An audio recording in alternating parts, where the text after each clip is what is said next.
शायद दुनिया में कोई ऐसा देश हो जहां उसके खुद के नागरिक दूसरे दर्जे के हो गए हों। भारत उसमें पहले स्थान पर है। यहाँ पर जो यहाँ के नागरिक हैं, जो यहाँ पर हिंदू हैं, जो सालों से कितने हज़ार सालों से रहते आ रहे हैं, वो आज दूसरे दर्जे के नागरिक हो गए हैं। क्योंकि बहुत पहले से ये बताया जा रहा है, जब से भारत आज़ाद हुआ, कि सबसे पहला हक सब चीज़ पर मुसलमानों का है। अच्छा बात है, होना भी चाहिए। सेकुलर कंट्री में ये सब चीज़ें चलती रहती है। हम और आप इतने बिजी रहते हैं कि बहुत सारे खबरें हमसे छूट जाती है। वो छोटी छोटी खबरें कहीं न कहीं बहुत बड़े घटनाओं की ओर हमें संकेत देती है कि आने वाले समय में ऐसी घटनाएं और ज़्यादा होंगी। तो आइए कुछ ऐसे ही घटनाओं पर हम नज़र डालते हैं कि इस देश दुनिया में क्या चल रहा है। भारत में ऐसी कौन सी शक्ति है जो हिंदुओं को मिटाने पर तुली है।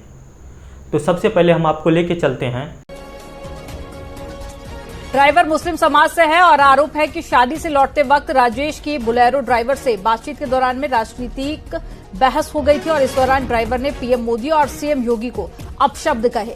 राजेश ने विरोध जताया तो गाड़ी से उतरने के दौरान ड्राइवर ने राजेश को बोलेरो से रौंद दिया, जिससे कि उसकी मौत हो गई। यूपी के मिर्जापुर में एक भाई साहब ने, जो शांति दूत थे, उन्होंने राजेश दुबे पर इसलिए गाड़ी चढ़ा दी क्योंकि शांति दूत ने मोदी और योगी को गाली दिया और राजेश दुबे उस बात से इत्तेफाक नहीं रखते थे। राजेश दुबे वो इस बात से इत्तेफाक नहीं रखते थे कि उन्हें मोदी या योगी को गाली देना चाहिए। इसलिए शांति दूत भड़क गया और उसने शांति से राजेश दुबे पर बोलेरो गाड़ी चढ़ा के उसे जान से मार दिया। अब सोचिए कितने शांति दूत हैं। अब हमारी और आपकी विचारधारा अगर एक दूसरे से नहीं मिलती है तो उसके लिए शांति दूत आपका गला भी काट सकते हैं या बोलेरो चढ़ा सकते हैं आपके ऊपर और आपकी जान ले सकते हैं। यह उनका जन्मसिद्ध अधिकार हो जाता है। अगर वो इस देश में पैदा होते हैं तो उनका जन्मसिद्ध अधिकार है कि वो किसी हिंदू का गला काट सकता है, किसी हिंदू बहन बेटियों को उठाकर उसके साथ लव जिहाद कर सकता है, उसका रेप कर सकता है और यहाँ की पुलिस, यहाँ की अदालतें सब कुछ आराम से देख सकती है। ऐसा ही चलता आ रहा है इस देश में और जिस तरह से ये चल रहा है आगे ऐसा ही होने वाला है। अगर हिंदू आज भी उसी तरह से पड़ा रहा और इन सब चीज़ों को अपोज नहीं किया तो आने वाला समय हमारे लिए बहुत ही कष्टदायी होने वाला है। ये हमें और आपको अच्छे से जान लेनी चाहिए। एक फॉरेनर ब्लॉगर है, उसे हैरेस किया गया था मार्च में, मतलब एक शांति दूत के भी द्वारा। यहाँ पर भी शांति दूत ही है। Maybe I might get something today. नमस्कार। नमस्ते। नमस्कार। क्या नमस्कार, ये क्या है? Hello. Hello. What's going on, sir? Could you please let go of my hand? Sir, could you please? Sir, stop. Sir, sir, Jesus Christ, let go of my hand, man. Whoa. What the fuck, man? Jesus Christ, that guy just legit attacked me. मतलब किसी को आप molest करते हो, हरेस करते हो। एक आपने देखा होगा कि एक फीमेल ब्लॉगर को उसके साथ शांति दूतों ने छेड़खानी की थी। हालांकि 2 हिंदू युवक आए और उस फीमेल ब्लॉगर को बचाया। आपने ये न्यूज़ देखी होगी, कुछ महीनों पहले की बात है। लेकिन अब कुछ महीने पहले जो हो चुका है, वो वीडियो बाद में अपलोड करता है ब्लॉगर और वो वीडियो वायरल हो जाती है। हालांकि बाद में शांति दूत को पकड़कर पुलिस ले जाती है। अब उसके बाद क्या होना है उस शांति दूत का? कुछ नहीं होना है। उसे आराम से ये न्यायालय बेल देगी और जिसने राजेश दुबे को मारा उसे भी ये न्यायालय बेल देगी। 2 महीने 4 महीने के बाद वो फिर से छूट आएगा और फिर किसी न किसी पर वो बोलेरो चढ़ाकर वो जान ले सकता है। क्योंकि अगर आप यहाँ पर पैदा होते हैं और वो भी मुस्लिम धर्म में पैदा होते हैं तो आपका तो राइट ही हो जाता है कि किसी को भी आप दूसरे धर्म के लोगों को मार सकते हैं। ये आपके डीएनए में ही आता है और यहाँ की सरकारें, यहाँ की न्यायपालिका आपको राइट दे देती है। वो बेल देने के लिए तैयार बैठे हैं वहाँ पर। सुप्रीम कोर्ट में लोग तो तैयार हैं कि आओ भाई, तुम मर्डर करके आओ, तुम किसी का गला काट के आओ, तुम किसी को 32 टुकड़ों में बांट के आओ, 35 टुकड़ों में बांट दो, लेकिन हम तैयार हैं कि आपको बेल मिल जाएगी, हम इतनी गारंटी लेते हैं। और ये मामला सब इतना लंबा खिंच जाता है कि आदमी आटे में घून की तरह पिस जाता है। वह इस लास्ट में गिव अप कर देता है। वो कहता है छोड़ो, जाने दो, जो हो गया हो गया। क्योंकि हमारे न्यायालय इतने दिनों तक फैसला सुनाने में लगा देते हैं कि उस आदमी की आस टूट जाती है कि मुझे शायद न्याय मिलेगा भी या नहीं। एक खबर हिमाचल प्रदेश से निकल कर आ रही है कि एक हिंदू लड़का एक मुस्लिम लड़की से प्यार कर रहा था। उसके बाद उस लड़के का अपहरण कर लिया गया मुस्लिम लड़की के भाई के द्वारा, मतलब शांति दूत के द्वारा, और वह 2-3 दिनों के बाद उसके 7 टुकड़ों में वो बटा हुआ मिलता है। उसके हाथ, पैर, गला, गर्दन सब अलग कर दिया गया था, सिर्फ इसलिए क्योंकि उसने मुस्लिम लड़की से प्यार किया था। ये बात उसके भाई को पसंद नहीं आई, इसलिए उसने अपनी बहन को न समेटकर उस लड़के को ही जन्नत पहुंचा डाला। उनके हिसाब से तो यही होता है ना, उस लड़के को ही वहां पहुंचा डाला जहां उसे होना चाहिए था। अगर ये सब घटनाएं सामान्य है, अगर आज सामान्य आपको लगती है और हमें लगती है, तो आगे आने वाला समय बताएगा कि ये सब चीज़ें कितने सामान्य हैं। आपने अभी देखा होगा किस तरह से श्रद्धा वालकर के कितने टुकड़े किए गए, 35 टुकड़े। उसी तरह से इस लड़के के 7 से 8 टुकड़े कर दिए गए। गलती सिर्फ इतनी थी कि इसने मुस्लिम लड़की से प्यार किया था। अब भी इन लोगों को या हिंदुओं को समझ में क्यों नहीं आती ये सब चीज़ें, पता नहीं। ये हम और आप कब इन सब चीज़ों को सही मायने में अपने ऊपर लेंगे।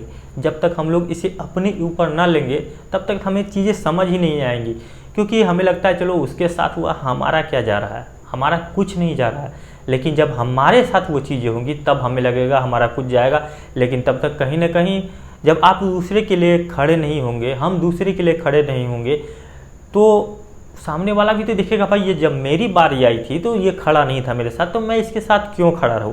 हालांकि कुछ लोग जग रहे हैं और जगाने का काम कर रहे हैं, लेकिन अभी भी लोग आराम से चैन की नींद सो रहे हैं। उनके गर्दनों पर तलवार लटक रही है, लेकिन वो सो रहे हैं क्योंकि उन्हें पता ही नहीं आने वाला क्या है, फ्यूचर क्या होने वाला है उनके बच्चों का, हमारे बच्चों का फ्यूचर क्या होगा ये हमें पता ही नहीं, क्योंकि हम देखना नहीं चाहते हैं कि क्या होने वाला है फ्यूचर। इसलिए जिस तरह से मुस्लिमों का अत्याचार इस देश में बढ़ रहा है, अगर उसे रोका नहीं गया और उसका जवाब नहीं दिया गया कि जैसे वो करते हैं वैसे चलकर आप नहीं करेंगे, हम नहीं करेंगे, तो ये चीज़ें कभी नहीं रुकेगी। ये हमेशा कंटिन्यू होती रहेगी और हिंदुओं के साथ ही खासकर होती रहेगी।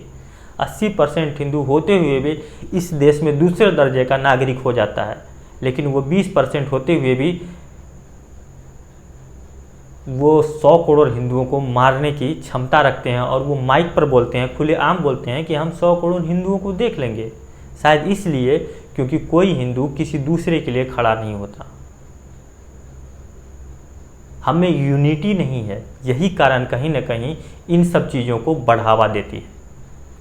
वहीं एक अच्छी खबर निकल कर आ रही है उत्तराखंड से, जहां पुष्कर सिंह धामी पूरी तरह से फॉर्म में चल रहे हैं। और आपने अभी कुछ दिन पहले ही मजार जिहाद का नाम सुना होगा कि कैसे सरकारी ज़मीनों को मजार में कन्वर्ट किया जा रहा है। जहां पर सरकारी ज़मीनें दिख रही है, फॉरेस्ट की विभाग की जितनी ज़मीनें थी या रोड किनारे, उन सब पर कुकुरमुत्ते की तरह मजार उगाए थे।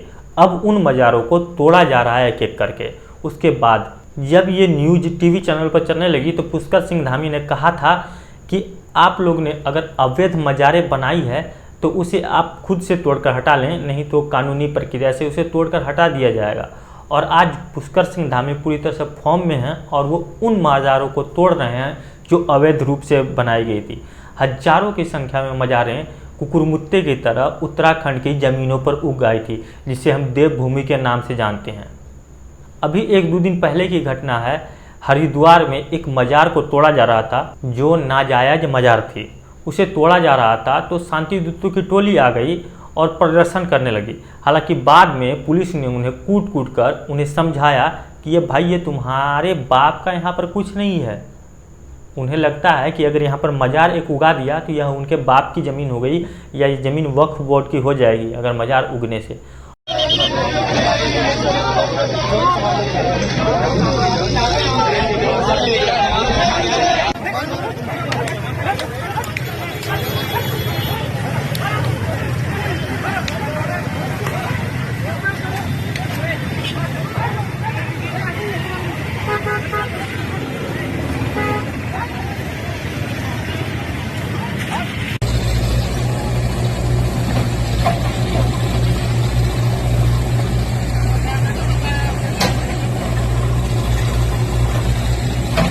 और उसी तरह से पुष्कर सिंह धामी अपने काम में लगे हुए हैं और ये बहुत ही सराहनीय काम है और ये हर सरकार को करना चाहिए, क्योंकि बहुत सारी ऐसी जगह, यहाँ तक कि आप देखेंगे कि रेलवे स्टेशन पे मज़ार उगाई है।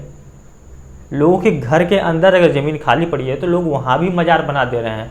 वहाँ पर पीर बाबा उग जा रहे हैं और कौन कौन से बाबा पता नहीं उग जा रहे हैं। वहाँ पर चढ़ावा भी चढ़ने लग जाता है और वहाँ पर धीरे धीरे वो विकराल रूप ले जाता है, उसे बहुत बड़ा शेप दे दिया जाता है और बाद में उसे तोड़ना भी मुश्किल हो जाता है, क्योंकि वहाँ पर हजारों की संख्या में शांति दूत आकर प्रदर्शन करने लगेंगे। मामला सुप्रीम कोर्ट जाएगा, सुप्रीम कोर्ट जाएगा, अरे एक ही मज़ार है, क्या करोगे, रहने दो, शांति दूत जाएंगे भी भला कहाँ जाएंगे। इस तरह की बातें होने लगती हैं। तो इसलिए आपको और हमें अपनी आंखें खुली रखने की ज़रूरत है कि क्या हो रहा है और कैसे हमें किसी चीज़ पर रिएक्ट करना चाहिए। आप और हम चुप होकर नहीं देख सकते। एक भीड़ की जवाब है कि उससे बड़ा भीड़ लाओ और दिखाओ कि तुम्हारी ताकत क्या है, हमारी ताकत क्या है, तब जाकर आप और हम कहीं इन सब चीज़ों को, हम अपने लोगों को बचा पाएंगे। नहीं तो शायद ऊपर वाला ही बचाएगा कि इन हिंदुओं के साथ क्या होने वाला है। बाकी आप खुद समझदार हैं, आप भी 4 लोगों को ये वीडियो शेयर कर सकते हैं, चैनल को सब्सक्राइब कर सकते हैं और लोगों को बता सकते हैं, अवेयर कर सकते हैं। और सबको चाहिए कि अवेयर करना चाहिए अपने समाज के लोगों की कि उनके साथ क्या हो रहा है, ये बहुत ज़रूरी है। अगर हम जिंदा रहेंगे तभी तो हमारा फ्यूचर रहेगा। अगर हम ही नहीं होंगे तो फ्यूचर, हम अपने बच्चों का फ्यूचर जो सोच सोच के रखें, इतना पढ़ाएंगे उसको, कोई डॉक्टर बनाएगा, कोई इंजीनियर बनाएगा, कोई वकील बनाएगा, कोई साइंटिस्ट बनाएगा, इतना सोच के रखे हो तो उसके लिए हमारा और आपका ज़िंदा होना ज़रूरी है। तब ना आपका और हमारा बच्चा उस लेवल तक पहुँचेगा। जब हम और आप ज़िंदा ही नहीं रहेंगे तो हमारा बच्चा कहाँ जाएगा तो वो किसी को पता नहीं। इसलिए आपको चाहिए कि आप अपनी सुरक्षा और अपने लोगों की सुरक्षा करें, ताकि ये शांति दूत किसी भी तरह से आपको क्षति ना पहुंचा पाए। बाकी आप खुद समझदार हैं कि कैसे आप अपनी सुरक्षा कर सकते हैं, 4 लोगों को जगा सकते हैं, ये आप पर निर्भर करता है। अगर ये वीडियो आपको पसंद आए तो वीडियो को लाइक कीजिए, अपने दोस्तों के साथ शेयर कीजिए। अगर आप हमारे चैनल पर नए हैं तो चैनल को सब्सक्राइब कर लीजिए और बेल आइकन दबा लीजिए, ताकि हमारी हर वीडियो की नोटिफिकेशन सबसे पहले आपको मिल सके। ये वीडियो देखने के लिए आपका बहुत बहुत धन्यवाद।